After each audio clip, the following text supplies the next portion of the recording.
안녕하십니까. 물리를 알려드리는 아재입니다. 자, 오늘은 물리학원 개념 정리를 해보도록 하겠습니다. 우선 첫 번째 파트로 역학 부분에 대해서 정리를 해보도록 하겠습니다. 자, 오늘의 이야기하는 목적은 여러분들이 수능이나 내신 같은 경우에 물리를 공부하실 때 문제를 잘 풀 수 있는 방법에 대해서 이야기를 하고 싶습니다. 그래서 이제 제가 생각하는 물리 공부를 어떻게 할지를 좀 정리를 해보면, 첫 번째는 물리학도 암기 과목이라는 것입니다. 우리가 수학이나 물리 같은 걸 암기 과목이라 생각하지 않는 사람들이 많은데, 사실은 이제 수학이나 물리도 다 암기 과목이라고 생각하시면 됩니다. 우리가 기본적으로 지식을 가지고 있지 않으면 문제를 풀기가 어렵죠. 자, 물리에서 이제 지식은 공식들이 되겠죠. 공식들은 당연히 암기를 하고 있어야 되고, 그것들을 여러 가지 변형된 공식들까지 많이 암기하고 있으면 문제를 훨씬 빠르고 정확하게 풀 수가 있겠죠.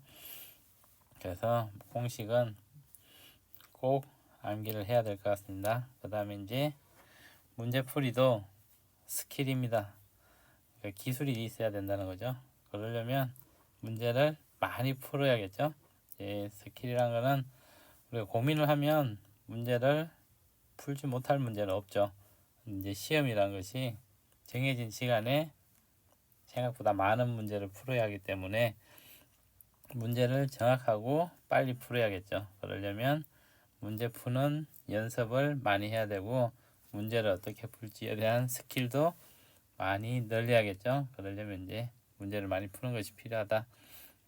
요 정도 이제 준비를 하면 물리를 공부할 준비가 된 것 같습니다. 그래서 물리학원에 나오는 내용을 보면, 첫 번째는 이제 역학과 에너지, 두 번째 물질과 전자기장, 세 번째 파동과 정보통신 쪽이 나와 있는데, 계산이 제일 많은 쪽은 아무래도 역학과 에너지 쪽이 되겠죠. 그래서 오늘은 역학과 에너지를 역학과 에너지에 나오는 개념에 대해서 정리를 해보도록 하겠습니다. 물리 문제를 보면 이제 파트별로 특징이 좀 있을 수 있죠, 그죠? 그래서 이제 보통 문제를 대할 때 우리가 정성적인 것들이 있고 정량적인 것들이 있습니다. 정성적인 것이라 그러면 이제 내용이 중요한 것들이죠. 우리가 이제 수식으로 계산해서 정확한 값을 찾는 게 아니고, 어떻게 했더니 이렇게 되더라, 어떤 이론 때문에 이런 경우에는 이렇게 된다, 이런 것들을 주로 이제 정성적이라고 그러죠. 그래서 정성적으로 내용을 이해하는 부분이 있을 수가 있죠, 그죠? 대표적으로 뭐 여러분 대학교에 가면 상대성 이론을 풀면 길이 수축이 일어나고 시간이 늘어나는 것들을 속도가 얼마일 때 정량적으로 풀 수가 있는데, 지금 우리가 배우는 물리학 원에서는 그냥 정성적으로 길이가 수축된다, 시간이 늘어난다, 그런 컨셉만 배우게 되죠. 그래서 정성적이기 때문에 그 내용만 잘 이해하고 있으면 문제는 쉽게 풀 수가 있습니다. 근데 내용을 이해한다는 게, 그 내용을 어떻게 보면 앞에서 말씀드렸듯이 암기를 해야겠죠, 그죠? 이럴 때는 이렇게 되고 저럴 때는 저렇게 되더라. 그 다음에 이제 우리가 이해한다는 거는 인과관계로 원인이 있으면 결과를 찾아낼 수 있는 게 이제 이해를 하는 거죠. 그래서 이제 우리가 이해할 수 있는 방향으로 나아가면 이제 문제 풀이가 훨씬 쉬워지겠죠. 근데 이제 이 부분에서는 좀 문제가 되는 게, 어렵진 않은데 말을 많이 꼬아가지고 헷갈리게 만드는 문제들이 꽤 있죠. 그래서 내용 하나하나 디테일을 잘 판단을 해가지고 문제를 풀어야겠습니다. 이건 틀리게 하려고 헷갈리게 만드는 문제들이 많기 때문에, 그래도 컨셉을 잘 이해하고 있으면 이렇게 어렵진 않을 것 같습니다. 주로 점수를 주는 항목들이라고 보시면 될 것 같네요. 그 다음에 이제 정량적으로 이제 공식을 써가지고 숫자를 대입시켜서 푸는 문제들이 있죠. 이제 이 문제들은 사실 이제 제일 단순한 단답형 문제가 나온다면 공식만 쓰면 되니까 계산이 되게 작고 사실 정성적인 문제보다도 더 쉽게 풀 수 있는 문제들도 있겠죠. 근데 이제 정량적 계산을 요하는 문제들이 대부분 이제 킬러 문제라고 하는 어려운 문제들이 좀 많이 있겠죠. 그래서 계산이 간단한 경우는 쉽고 계산이 길면 상당히 어려워질 수도 있어서, 근데 이제 지금 수능이나 뭐 내신 같은 데서 문제를 낸다 그러면 계산하는 부분들이 좀 어려운 문제로 많이 출제가 되겠죠. 자, 그래서 이제 첫 번째 단원이 힘과 운동이 나오는데, 자, 힘과 운동에서는 우리가 가속도를 알고 있다는 가정에서 등가속도 운동에 대해서는 배웠었죠, 그죠? 가속도를 우리가 알고 있죠. 그래서 가속도가 A일 때 운동이 어떻게 되는지를 기술하는 것이 등가속도 운동 방정식이 되겠습니다. 그래서 운동 방정식을 유도하는 것은 하나하나 여러분들이 많이 해봤을 것 같고, 자, 우선 정의에서부터 출발하죠. 모든 것들은 정의에서부터 출발하기 때문에 가속도는 시간 변화율 분의 속도 변화율이니까 시간을 델타 t 분의 속도는 v 마이너스 v0가 돼서 v는 v0 플러스 a 델타 t인데, t가 0부터 t가 t까지라 그러면 at가 되겠죠. 그래서 이런 식으로 해서 공식을 유도하는 것도 여러분들이 좀 외우셔도 되고, 공식을 유도하는 것까지 알고 있으면 좋겠습니다. 공식을 유도하는 게 잘 기억이 안 나더라도 이제 여기 있는 공식들은 다 외우고 있으시는 게 이제 문제를 풀 수 있는 방법이겠죠. 공식을 모르면 물리는 전혀 풀 수가 없죠. 근데 이제 여러분들이 주로 공식을 평균 공식을 써서 쓰는 문제들이 나오는데, 이 문제들을 좀 어렵게 생각하시는 게 있더라고요. 이게 평균이면 가속도도 없고, 우리가 이동 거리를 S라 그러면 이동 거리는 평균 곱하기 시간을 곱해주면 되죠. 속도의 평균 곱하기 시간을 곱해주는데, 모든 학생들이 많이 얘기를 하는 게 나는 공식은 다 외우고 있는데 문제에 적용하려면 안 된다는 거 많이 얘기를 하잖아요. 그죠? 사실 그거는 이제 이 공식을 그냥 외우고만 있지 공식에 대한 이해가 좀 부족해서 그렇죠. 우리가 이제 고등학교나 중학교 때 방정식을 배우면 방정식에 흔히 하나가 존재하기 위해서는 연립 방정식이 있으면 미지수가 3개면 방정식도 3개가 필요하죠. 그런 것들에 대해서 기본적인 이제 좀 생각을 가지고 있으면, 아, 여기는 가속도가 없고 시간도 없고 평균이니까 처음 속도와 나중 속도가 평균 그냥 2분의 v0 플러스 v가 돼 있네. 그러면 이 공식들이 나올 때, 이 공식은 어떤 것들이었고 이 공식은 어떤 걸로 구성되어 있으니까 문제 조건을 보고 그걸 찾아서 좀 푸는 게 중요하죠. 그죠? 근데 이제 그렇게 풀다 보면 아까 얘기했듯이 문제 스킬이 늘어나게 되죠. 스킬이 늘어나고 그와 관련된 문제들을 많이 연습을 하다 보면 그 문제가 자연스럽게 굉장히 쉽게 느껴지거든요. 그래서 공부는 좀 그렇게 하셨으면 좋겠습니다. 그래서 이제 여기 있는 공식들은 잘 사용했으면 좋겠다 외우고 있고, 자, 그 다음에 나오는 것들이 뉴턴의 운동 법칙이죠. 자, 뉴턴의 운동 법칙은 3가지가 있죠. 첫 번째는 우리가 이제 관성의 법칙이라고 그러는 거. 근데 이제 이런 뉴턴의 운동 법칙 같은 것도 배울 때 얘가 스토리로 짜여져 있잖아요. 자, 첫 번째는 관성의 법칙은 뭐냐면은 힘이 작용하지 않을 때를 얘기하는 거고, 두 번째 이제 알짜 힘이 실제 존재하는 거 0이 아닌 경우, 힘이 없는 경우가 1번이고 힘이 존재하는 경우가 2번이고, 3번은 힘에 대해서 정의를 해놨죠. 힘은 쌍으로 작용하는 것이다. 혼자 작용하는 것이 아니고, 뭐가 혼자서 작용하는 게 아니고 힘이라는 건 상호작용이기 때문에 두 물체와 물체 간에 상호작용하는 게 힘이다. 그래서 두 개가 상호작용할 때는 A가 B에 미치는 힘과 B가 A에 미치는 힘이 크기는 같고 방향은 반대다. 그래서 F1 플러스 F2를 하면 항상 0이 되더라. 이런 것들을 얘기하기 위해서 이제 작용 반작용 법칙을 만들었죠. 그래서 이제 뉴턴의 운동 법칙 첫 번째는 힘이 없는 경우라 그랬죠. 관성의 법칙이라고 그랬죠. 그래서 힘이 없으니까 얘는 운동 상체를 유지한다고 그럽니다. 운동 상태를 유지한다는 말은 움직이는 물체는 계속 움직이고 정지한 물체는 계속 정지해 있다는 뜻이죠. 그 지금 운동 상태를 계속 유지하고 있다. 이제 힘이 생기게 되면 가속도가 생긴다고 그랬죠. 그래서 이걸 가속도의 법칙이라고 그러죠. 그래서 우리가 유명한 뉴턴 방정식에서 제일 유명한 게 이제 F는 ma라는 식이죠. 힘이 있으면 가속도가 생기는데 이 가속도의 비례상수, 힘과 가속도의 관계에서 비례상수가 질량이다. 그래서 질량은 힘이 있을 때 가속도를 만들어내는 거라고 보시면 될 것 같습니다. 그래서 질량이 크면 동일한 힘을 가했을 때 가속도가 작아지고 질량이 작으면 가속도가 커지겠죠. 자, 그 다음에 이제 세 번째는 작용 반작용 법칙입니다. 이제 중요한 게 힘이 아까 말씀드렸듯이 상호작용이라는 거예요. 혼자서 힘이 작용하는 게 아니고 두 물체 사이에서 작용한 힘이다. 그래서 두 물체 작용한 힘은 각각의 물체 작용한 힘을 합력을 하면 0이 나오겠죠. 그래서 크기는 같고 방향이 반대이다. 이제 작용 반작용에 대해서는 여러분들이 컨셉 문제가 많이 나오죠. 자, 물어봤을 때 A란 힘과 B란 힘이 있는데 이 두 개가 작용 반작용의 관계인지 아닌지에 대해서 많이 물어보죠.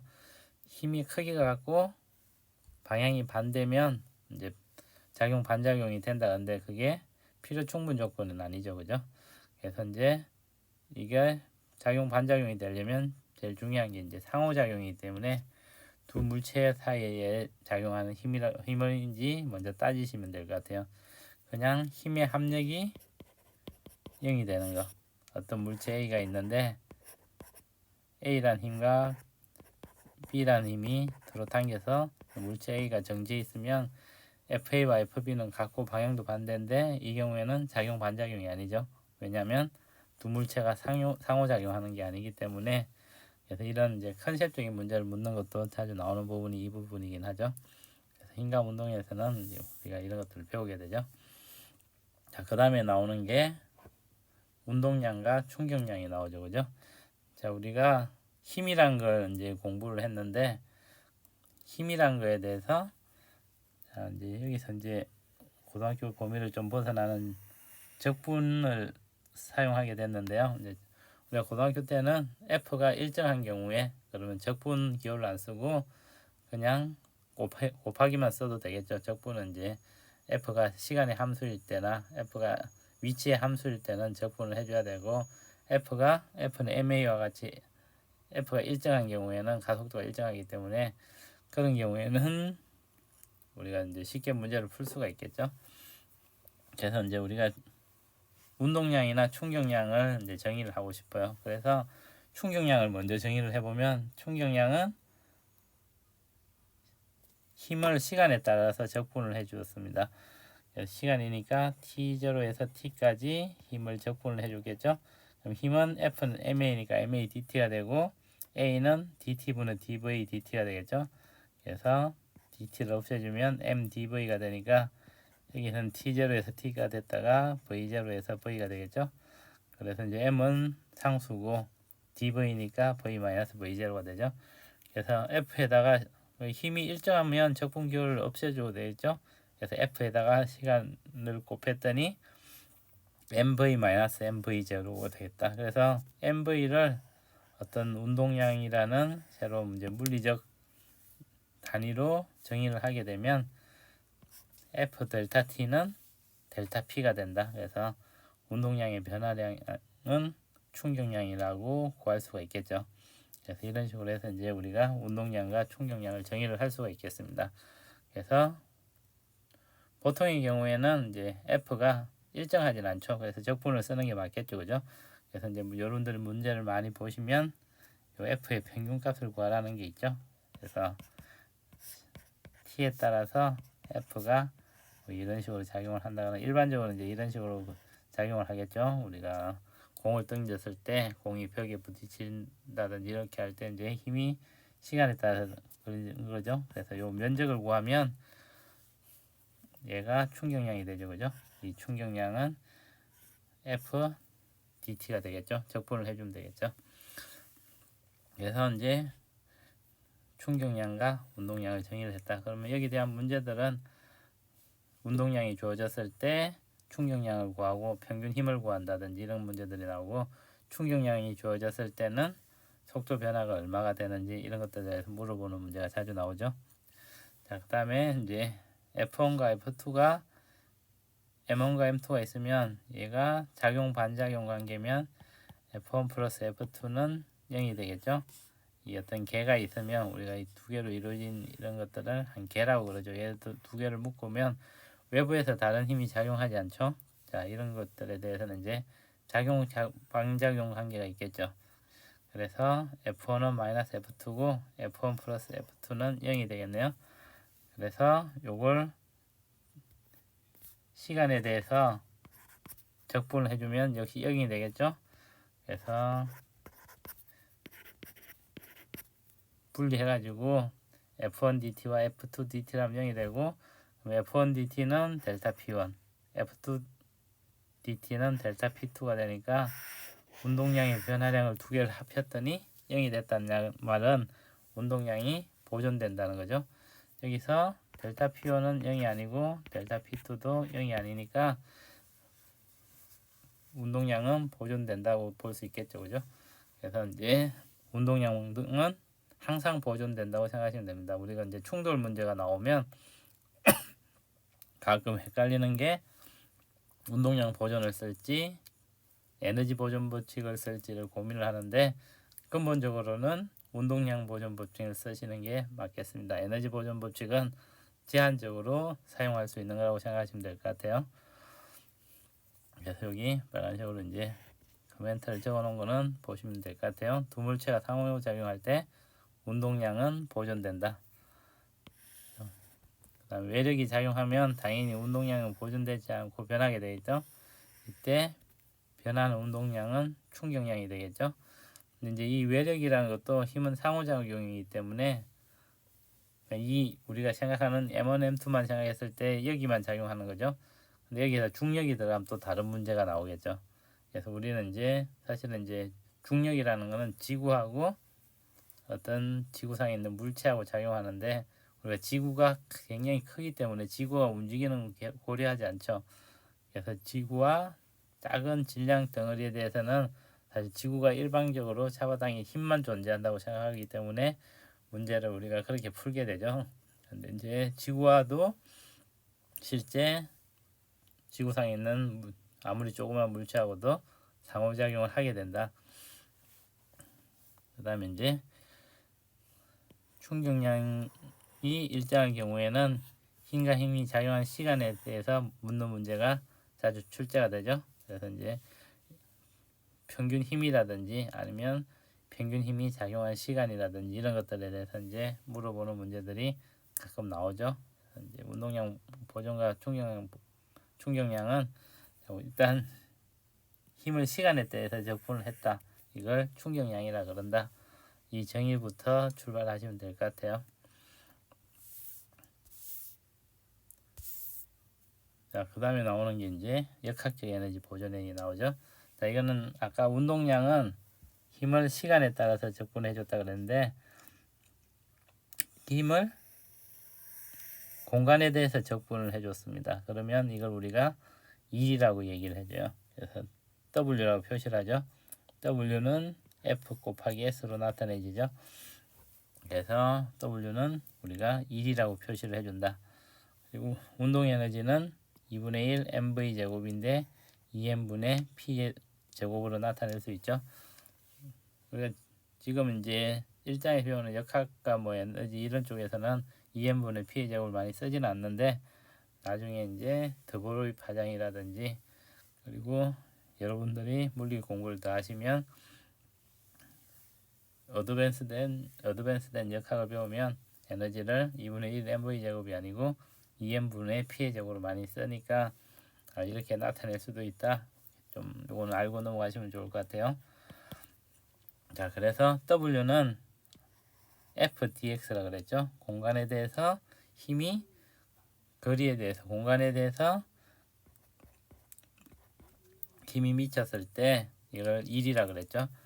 그래서 x0에서 x까지 ma dx, 아까 똑같이 f는 ma죠.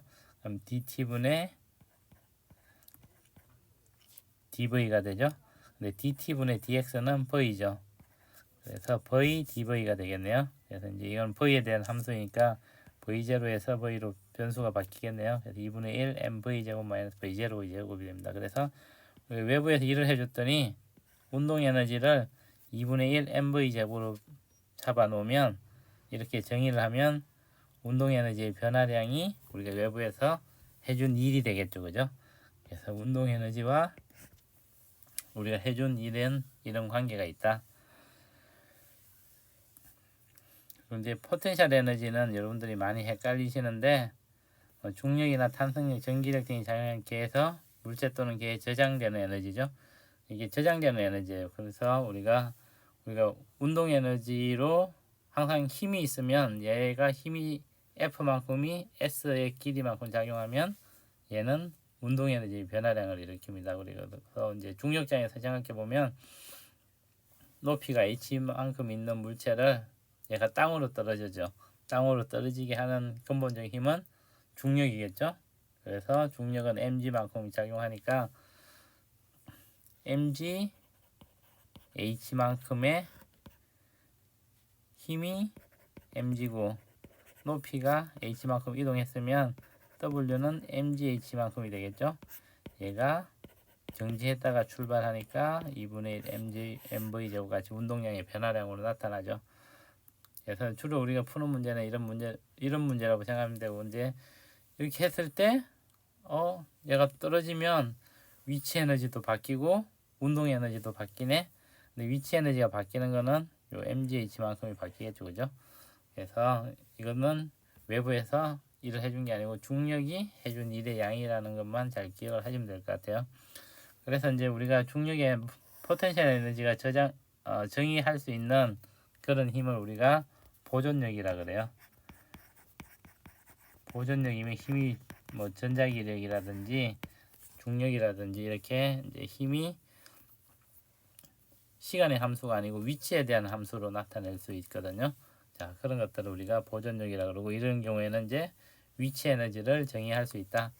그래서 중력장에서는 위치 에너지가 mgh로 나타낼 수 있다. 그리고 이제 용수철 같이 탄성이 있는 애가 있는데 얘는 F가 kx라는 힘이 작용하죠. 그래서 W는 인테그랄 F dx를 해준다 그랬으니까 F kx dx가 되겠네요. 그래서 F가 kx죠. k에다가 인테그랄 x dx니까 2분의 1 kx의 제곱이 되겠네요. 그래서 탄성에 의한 에너지는 이렇게 적분을 해주면 정의를 해줄 수 있다. 2분의 1 kx의 제곱으로. 용수철이 x만큼 늘었거나 줄어들었을 때 에너지는 이렇게 정의될 수가 있겠죠. 그죠?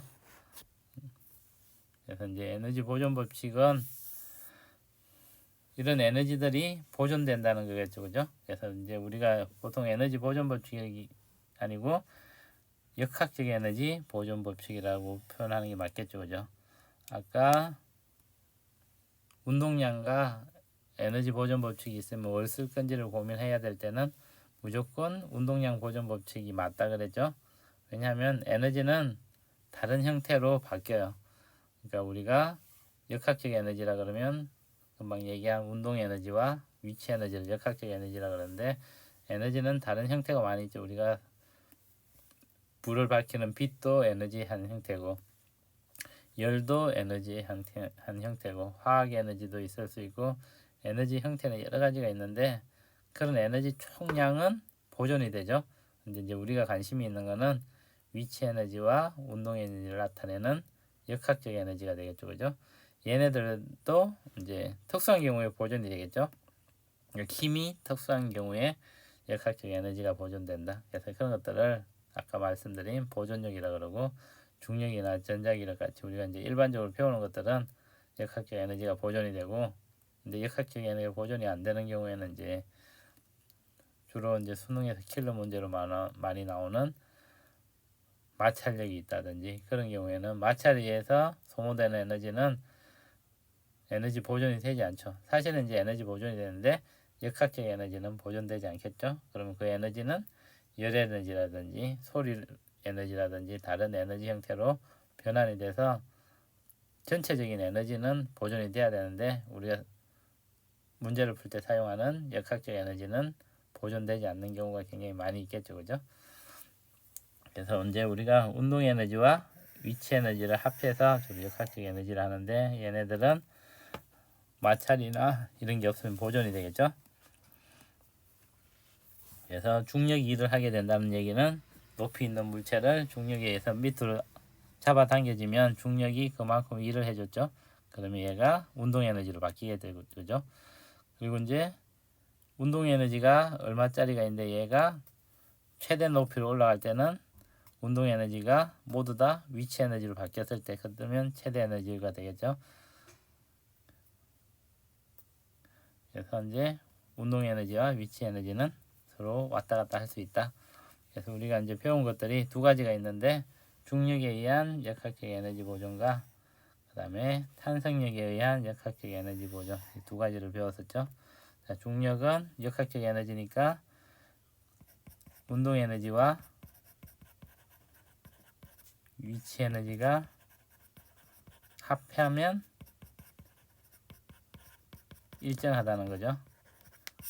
그리고 탄성에 의한 에너지 보존도 똑같겠죠. 그래서 중력에 의한 역학적 에너지 보존은 mgh죠, 그죠? 그래서 mgh1 플러스 2분의 1 mv1의 제곱은 이렇게 첫 번째 에너지와 두 번째 에너지가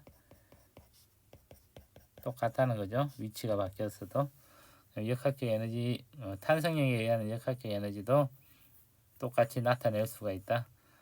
얘는 탄성은 이제 우리가 용수철의 길이가 변이가 최대로 늘어났을 때 A라 그러면 2분의 1 KA 제곱이고 이때는 변이가 제일 크게 늘어났을 때고 속도가 제일 클 때는 중심 힘을 받지 않는 중심을 지날 때겠죠. 원래 있던 위치를 지날 때 그때는 2분의 mv 제곱이 되고 그 중간에 있을 때는 에너지 보존 법칙을 써줄 수가 있다.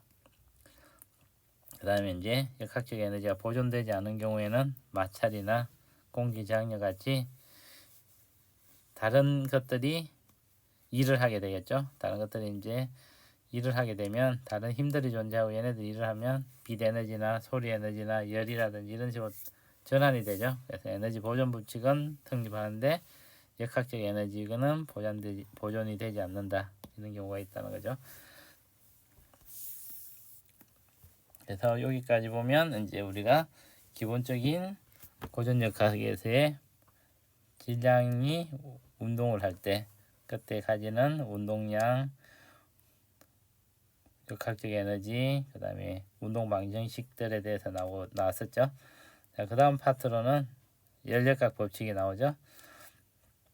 열역학 법칙은 뭐 내용도 많고 실제로는 할 것도 굉장히 이해도 뭐 쉽지 않은 부분들이 있는데 자, 우리가 배우는 거는 이제 좀 간단한 부분들만 배우기 때문에 우선 온도의 정의 같은 것들은 사실은 이제 문제로 나올 건 없죠, 그죠? 온도라는 거는 입자들의 평균 운동 에너지를 표시하는데 그런 것들이 사실은 이제 문제로 출제는 잘 안 되니까 우리가 이제 문제 출제가 자주 되는 걸 보면 주로 이제 열역학 제1법칙을 써서 문제를 푸는 게 있죠. 열역학 제1법칙이 역학으로 보면 에너지 보존 법칙하고 같죠. 그래서 외부에서 열 Q를 주면 얘는 내부 에너지 증가와 외부에 일을 해주죠. 그래서 Q는 델타 U 플러스 W라는 이런 식을 써서 우리가 이제 문제를 푸는 것들은 이제 주로 문제는 이런 것들이 나오죠. 그래서 이제 에너지 보존 조칙에 해당한다. 그래서 이제 이 문제를 풀 때는 Q라는 거는 물리에서는 플러스 마이너스 부호가 어떤 방향성이라든지 이런 것들을 주로 나타내죠, 그죠? 그래서 이제 Q가 플러스이면 열을 흡수한 거예요. 외부에서 열을 준 거겠죠. 그리고 Q가 마이너스면 열을 방출한 거다. 외부로 열을 내보낸 거다. 그리고 우리가 단열 조건이라 그러죠. 열의 출입이 없을 때를 단열 조건이라 그러는데 단열 조건에서는 Q가 0이다. 자, 두 번째는 델타 U는 내부 에너지인데 이거는 온도를 의미하죠. 내부 에너지. 그래서 플러스면 내부 에너지가 올라간다. 그러면 온도가 높아지는 거죠. 마이너스면 내부 에너지가 감소하니까 온도가 떨어지는겠죠. 그리고 온도가 일정하다는 얘기는 델타 U가 0이라는 얘기겠죠. 자, 그 다음에 W는 1이죠. 그죠? 그러니까 근데 기체가 일을 해준다는 것은 W는 P 곱하기 델타 V로 보통 나타낼 수가 있죠. 그래서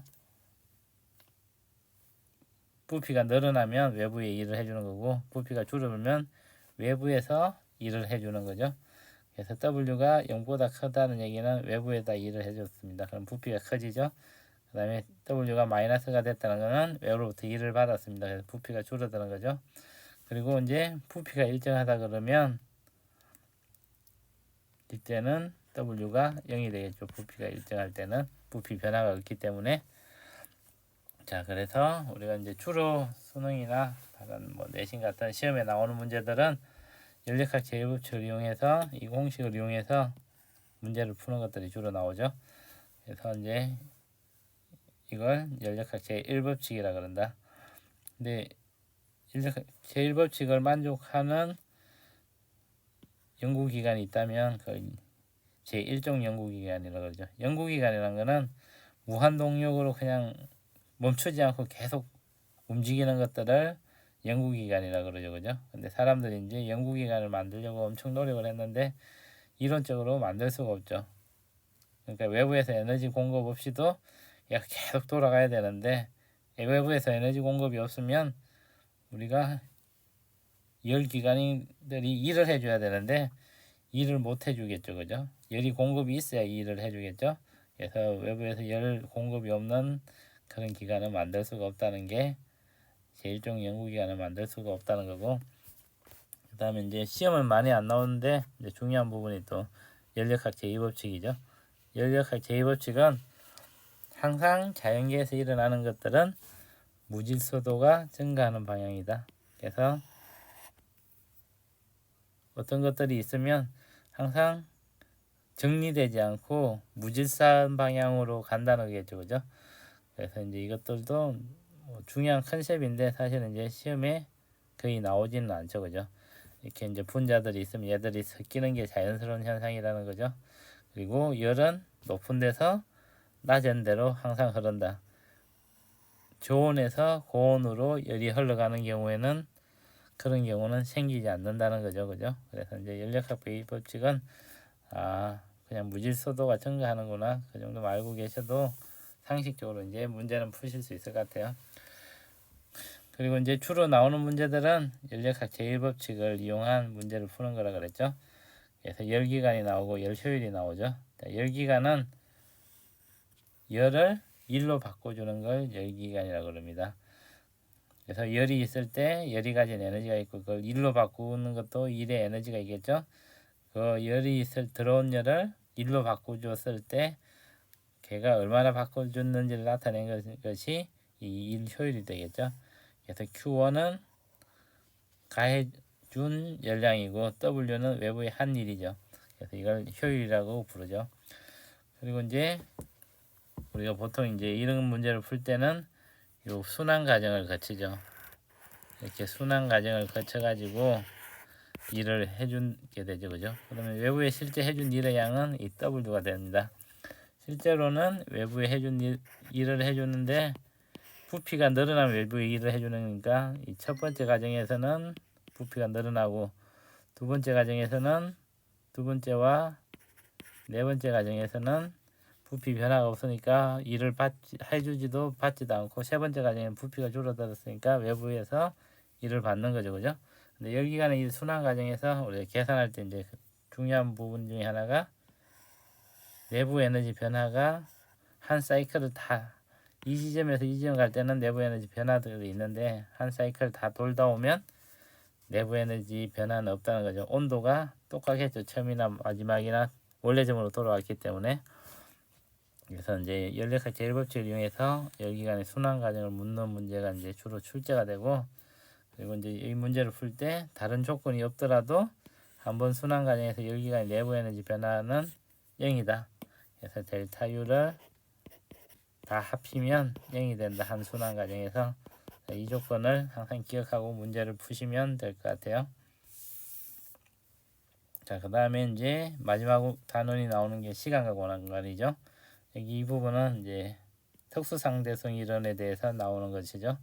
자, 특수상대성 이론은 자, 기본적으로 이제 두 가지 기본적인 가정을 하고 시작을 하죠. 첫 번째는 상대성 원리라는 것이죠. 모든 관성계에서 물리 법칙은 동일하다. 그리고 두 번째 가정이 이제 제일 중요한 가정인데, 광속은 누가 측정하든지 항상 일정하다는 거죠.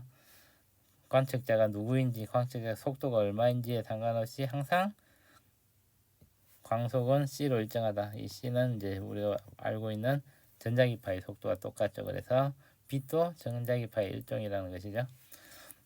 그다음 이제 동시성의 상대성이라는 게 있죠.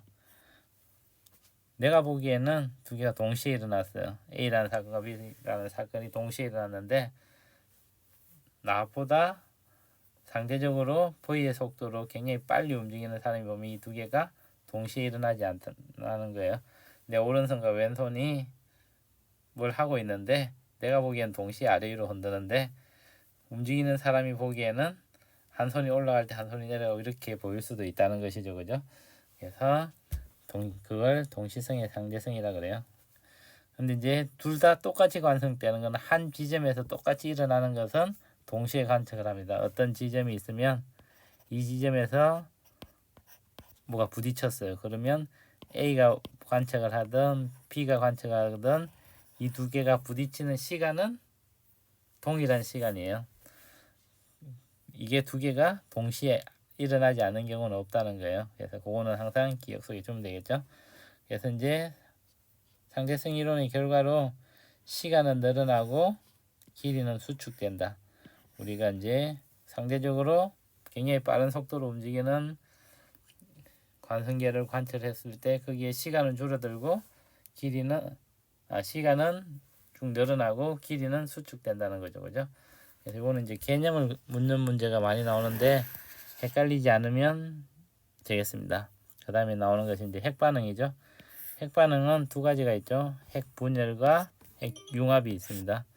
그래서 핵분열은 우리가 원자력 발전할 때 쓰는 거고, 핵융합은 태양 같은 데서 핵이 원자가 만나서 융합하는 게 핵융합이라 그러죠. 그래서 수소와 수소가 만나서 헬륨이 만들어진 걸 핵융합이라 그러고, 우라늄같이 굉장히 큰 방사성 동위원소가 깨지면서 에너지가 나오는 걸 핵분열이라 그러죠. 그래서 이제 융합과 핵분열 모두 질량 결손이 생기고, 그 질량 결손에 따라서 이는 MC 스퀘어라는 이런 질량 결손이 생기면 결손된 질량이 에너지로 바꿔서 나오게 되는 거죠. 그죠? 핵반응에서는 이제 중요한 것들이 이런 숫자를 맞춰주는 거죠. 자, 전하량이 보존되는 것은 이 아래쪽에 있는 것들을 좌측 우측식에서 보존이 돼야 되고, 질량수는 이 위쪽의 것들을 다 더해주면 좌측과 우측이 똑같아야 되는 게 핵반응을 나타내는 거죠. 그래서 이 부분은 뭐 문제니까 굉장히 쉬우니까 그냥 맞추려고 하는 문제겠죠. 그죠? 그래서 간단하게 역학 부분에 대해서 개념 정리를 좀 해봤습니다. 다음 시간에는 그 뒷부분에 대해서 개념 정리를 해보도록 하겠습니다. 감사합니다.